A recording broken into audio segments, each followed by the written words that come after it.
I'm into the collective kind of wisdom that happens when really talented people get together. And that's what I'm really trying to appreciate about this show, is that it feels like the first show in a long time that I have watched where I can sense that every single department showed up and gave a shit and really put so much into it. And I just think it's so beautiful. And I think art is so cool. The reason I love thinking about production in media is because it's like one big group project and everybody gets to bring their expertise and express how they would see the story and the details that they would notice in order to create like a much more holistic story and picture. And I think that Heated Rivalry in particular, you can see this across every single thing: the costumes, the lighting, the writing, the acting, and it's all in service of the narrative and the story. But I think that the reason that there's so much to pay attention to is because the lighting people were all telling a story within just the lighting. And the script is really tight. And so even if it's not necessarily like the act, like, I think I resist having a lot of things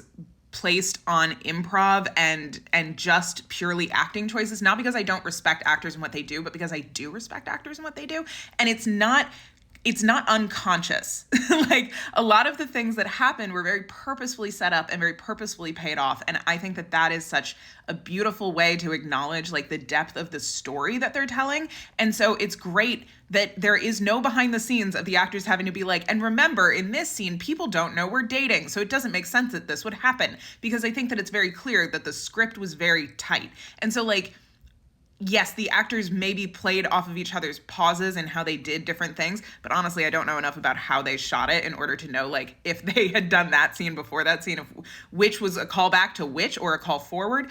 And I do think that the script being like, the thing about that line was improv bothering me is I'm like, it often discredits the writers from being intentionally funny and setting up intentional things. So if the script says, I love you, pause so much, multiple times for multiple characters in a way that makes sense, that's really cool. And if the actors follow that through by mirroring each other's performance, also really cool. And it just, I think